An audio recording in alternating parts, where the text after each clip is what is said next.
어도비 애프터 이펙트 CC 2020 입문자 강의를 시작하겠습니다. 이 강의는 이제 한 번도 애프터 이펙트를 다뤄본 적이 없는 그런 초보자분들을 위해서 애프터 이펙트의 가장 기본적인 작동 개념과 사용 방법을 소개해드리는 목적으로 만들어졌습니다. 아무래도 이제 초보자를 위한 강의이다 보니까 강의가 진행되는 이제 전반적인 수준은 가장 기초적이고 전반적으로 약간 느린 스피드로 진행이 될 것입니다.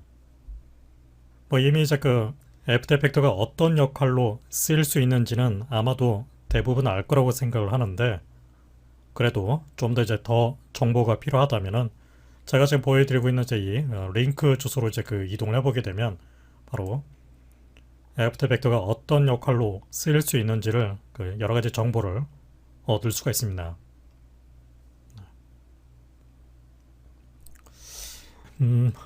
화면에서 보이는 이제 링크 버튼을 통해서 애프터 이펙터를 다운받을 수가 있는데, 일단 그 전에 소프트웨어를 설치하기 위해서 어느 정도의 컴퓨터 사양이 필요한지를 잠깐 체크를 해보겠습니다.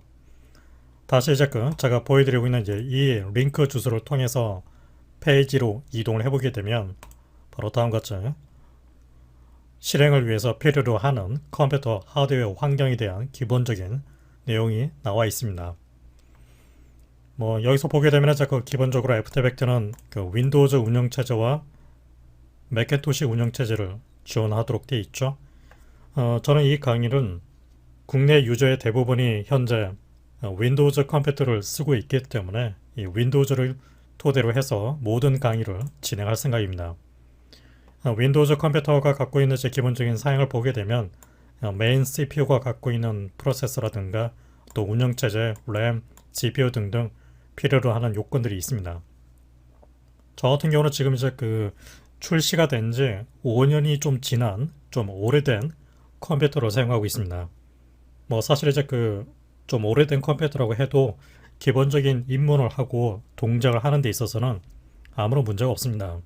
다만 여러분들이 만약에 이제 좀 더 해상도가 큰 어떤 영상이라든가 이미지를 가지고서 뭔가 모션 그래픽, 시각 효과를 만들어내야 된다면 아무래도 더 빠른 CPU나 그래픽 카드, 또 더 많은 메모리가 필요로 하게 될 겁니다.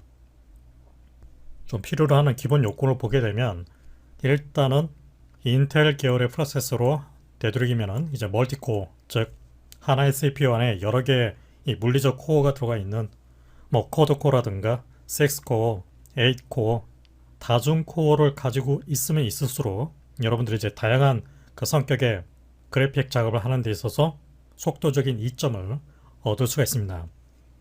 당연히 이제 클럭 스피드가 빠르면 빠를수록 계산 속도가 빨라지는 거니까 당연히 더 좋겠죠. 램 같은 경우는 이제 최소 16GB가 필요하다고 그러는데 현재 저 같은 경우는 32GB를 사용하고 있습니다. 그래픽 카드 같은 경우는 보게 되면 VRAM이 최소 이제 2GB 이상이 필요로 하게 되고, 엔비디아 그래픽 카드를 쓰고 계신 분이라 그러면 430.86 이상의 드라이브 버전이 이미 설치가 되어 있어야 됩니다. 역시 이제 저 같은 경우에는 출시된 지 좀 오래된 엔비디아 GTX 780 그래픽 카드를 쓰고 있고, 그래픽 램은 한 6GB 정도 장착이 되어 있는 상태입니다. 요즘에 출시된 지 얼마 안 된 그런 컴퓨터를 쓰고 계신 분이라 그러면 제가 보기에는 실행 조건에 크게 문제는 없을 겁니다. 하드디스크 공간은 5GB 이상의 설치 공간이 필요하다고 나와 있는데, 여기서 이제 중요한 점이 디스크 캐시를 위한 추가 공간이 대략적으로 10GB 정도 권장이 된다고 하지만은 이것은 어디까지나 어떤 최소 요건으로 제시가 되어 있는 거고, 실제로 여러분들이 이제 해상도가 크고 러닝 타임이 긴 비디오를 작업하실 때는 더 많은 용량이 필요로 하게 됩니다. 특히 하드디스크라든가 SSD 또는 M2 이런 디스크가 속도가 빠르면 빠를수록 전반적인 작업 스피드가 작업 효율이 증가하기 때문에 가능한 속도가 빠른 디스크를 사용을 해 주십시오. 모니터 해상도는 이제 최소 1280, 1080 이상 해상도가 필요하다고 그러는데 요즘에는 최소한 HD 이상의 모니터를 쓰고 있으니까 딱히 문제는 되진 않겠죠. 인터넷 연결은 이제 반드시 여러분들 이제 소프트웨어로 서치를 하거나 중간중간 애프터 이펙트 가동을 위한 라이센스를 이제 체크하는 타이밍이 있습니다. 그걸 위해서는 인터넷으로 반드시 어도비 서버 측하고 연결이 돼 있어야 됩니다. 물론 이제 인터넷 연결이 끊어져 있는 컴퓨터에 이제 설치를 해서 실행을 시킬 수 있긴 하겠지만 향후 이제 라이센스 체크 문제라든가 또는 새로운 업데이트 버전이 나왔을 때 조금 문제가 생기겠죠. 마지막으로 이제 운영체제 부분은 윈도우즈 10 이상 64비트, 현재는 지금 32비트 윈도우즈 운영체제를 지원하지 않습니다. 당연히 이제 아예 설치 자체를 할 수 없기 때문에 유의해서 확인을 해 두셔야 됩니다. 윈도우즈 10 이상의 64비트 버전으로 최소 1703 이상의 버전이 필요하다고 나와 있습니다. 여러분들 쓰고 있는 윈도우즈 10이 문제가 없다고 그러면은 일단은 이 세부 버전을 확인을 해둬야 되는데 키보드 상에서 이 윈도우 키와 영문자 I 키를 동시에 누르게 되면 윈도우즈 I 키, 그럼 이렇게 윈도우즈 설정 인터페이스가 나타나게 되죠. 이 중에서 시스템 쪽에서 보게 되면 하단 쪽에 보게 되면 이제 바로 정보 부분이 있습니다. 이를 통해서 이제 여러분들이 설치가 되어 있는 윈도우즈의 구체적인 정보를 확인할 수 있습니다. 윈도우즈 사양 쪽에 보게 되면 버전이 1903으로 현재 표기가 되어 있죠. 따라서 1703 이상의 버전이니까 실행하는 데는 아무런 문제가 없겠죠. 여기서는 이제 키보드라든가 마우스 이런 것에 대해서는 얘기가 나와 있지 않는데, 키보드 같은 경우는 이제 일반적인 표준 키보드를 사용해 주시는 게 좋고, 마우스 같은 경우는 가능한 3버튼 또는 가운데에 휠 버튼이 달려있는 역시 표준적인 스타일로 사용할 것을 권장을 해드립니다. 맥에서 이제 작업하시는 분들은 이제 이 맥킨토시 컴퓨터의 기본적인 사용을 역시 같이 체크를 해줘야 되겠죠. 저는 여기서 윈도우즈를 가지고서 작업할 생각이니까 이제 윈도우즈에서 설치를 하고 기본적인 가동 테스트를 해보도록 하겠습니다. 네, 그러면은 애프터 이펙트를 한번 설치를 해보죠. 이미 이제 애프터 이펙트 CC 2020 버전이 설치가 되어 있다면은 이 과정을 그냥 건너뛰시고 그 다음 단계로 진행해 주시면 됩니다. 네. 애프터 이펙트 페이지에 보게 되면 이제 다운로드 링크가 있죠. 일단은 이제 여러분들이 이 어도비 사이트에 회원 가입이 돼 있어야 됩니다. 저는 이미 회원 가입을 했고 현재 로그인이 되어 있는 상태입니다. 회원 가입을 하시고 로그인을 한 다음에 이제 다운로드 파일을 받아주면 되는데, 기본적으로 이제 이 어도비 소프트웨어 제품들은 월별 단위로 사용 요금을 지불하는 시스템을 사용하고 있기 때문에 바로 이제 하단 쪽에 보게 되면 이제 바로 플랜 설정이 있죠. 사용하는 이제 소프트웨어 개수에 따라서 책정이 되는 한 달의 요금이 각각 다른 식으로 설정이 되어 있습니다. 물론 이제 아직 돈을 지불하지 않고 시험판 버전으로 짧게 사용은 해볼 수 있습니다. 현재 이제 어도비 소프트웨어 제품들은 대략 일주일 정도는 무료로 시험판 버전으로 학습은 할 수 있습니다. 하지만은 7일 이후에는 락이 딱 걸리기 때문에 그 이후에는 정상 실행을 할 수가 없겠죠.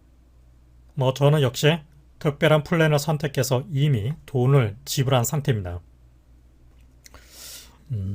아무튼 이 상태에서 애프터 이펙트를 설치를 해보죠. 상단에 있는 이제 다운로드 링크를 통해서 독립 실행 형태로 해서 설치를 할 수도 있겠지만은, 제가 지금 보여드리는 바로 이 크리에이티브 클라우드 데스크탑 애플리케이션을 통해서 설치를 할 것을 권장을 해드립니다. 상단에 있는 다운로드를 통해서 실행을 하게 되면 크리에이티브 클라우드 소프트웨어를 다운받을 수가 있습니다. 바로 크리에이티브 클라우드 셋업 exe 파일을 다운받을 수 있죠. 실행을 해서 먼저 설치를 해줍니다. 사용자 계정 컨트롤 메시지가 이제 나타날 수 있는데 허용하도록 yes를 해주셔야만 정상 설치를 할 수 있습니다. yes. 그러면 이제 크리에이티브 클라우드 소프트웨어 설치 과정이 진행이 되죠. 기본적으로 어도비 소프트웨어 제품들은 크리에이티브 클라우드라는 이 소프트웨어를 통해서 소프트웨어를 설치를 하거나 업데이트를 하거나 또는 여러가지 유료 계정과 같이 묶어서 어떤 라이센스를 관리를 하거나 사용자 계정을 컨트롤 하도록 되어 있습니다. 설치가 끝나고 나서 보게 되면 이같이 크리에이티브 클라우드 데스크탑 소프트웨어가 실행이 되죠. 그래서 여러분들이 지금 이 사용하고 있는 컴퓨터 안에 어도비사의 어떤 제품이 설치가 되어 있으면은 어떤 제품이 설치되어 있고 또 어떤 버전으로 업데이트를 받을 수 있는지가 그 목록으로 이렇게 나타나게 됩니다. 저는 지금 이제 그 모바일 환경을 위해서 지금 설치를 하는 게 아니기 때문에 바로 모바일 쪽이 아닌 데스크탑 쪽에서 보이는 리스트에서 애프터 이펙트를 선택해서 설치를 해보죠. 보게 되면 이제 애프터 이펙트 버전 17.0으로 지금 표기가 되어 있죠. 이미 이제 제가 쓰고 있는 컴퓨터에는 다른 오래된 버전이 같이 설치가 되어 있는 상태이기 때문에 아마도 업데이트로 표현이 되는 것 같습니다. 초기 설치라고 그러면은 업데이트라고 표시되지 않고 설치라고 나타나게 될 겁니다. 설치를 하기 전에 설치가 되는 이제 그 인터페이스 언어 타입을 영문으로 선택을 해주겠습니다. 애프터 이펙트는 이제 그 한글판 인터페이스 버전이 따로 있어서 초보자 관점에서 보면은 한글 인터페이스로 시작하는 것이 더 쉽지 않나 그렇게 생각할 수도 있습니다. 하지만 저의 개인적인 의견으로는 초보적인 학습을 넘어서서 좀 더 깊게 애프터 이펙트로 공부를 하기 위해서 특히 외국에서 만들어져 있는 어떤 학습 자료, 기술적인 내용을 이해를 해서 뭔가 작업을 진행할 때는 결국 한글판 버전보다는 영문판으로 시작하는 것이 절대적으로 유리합니다. 현재 지금 애프터 이펙트가 갖고 있는 모든 어떤 학습 자료, 기술적인 자료들은 전부 영문으로 제작이 되기 때문에 좀 다소 초기 학습은 좀 힘들겠지만은 그래도 한글 인터페이스보다는 영문 인터페이스로 시작할 것을 적극적으로 권장해 드립니다. 설치 인터페이스를 잘 바꿔주기 위해서 바로 이제 그 환경 설정 부분이 있죠. 환경 설정 부분에 보게 되면 이제 바로 앱 부분이 있습니다. 보게 되면 이제 그 기본 설치 언어가 지금 보면 어떻게 되어 있죠? English International 타입으로 선택이 되어 있습니다.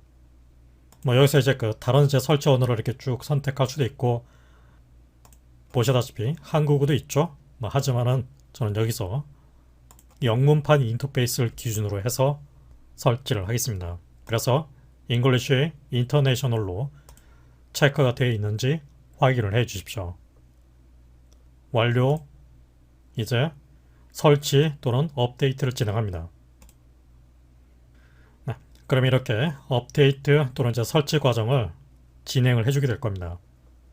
설치되는 이제 스피드는 이제 그 여러분들이 쓰고 있는 컴퓨터의 어떤 환경 또 인터넷의 연결 속도에 따라서 좀 다르게 진행될 수 있습니다.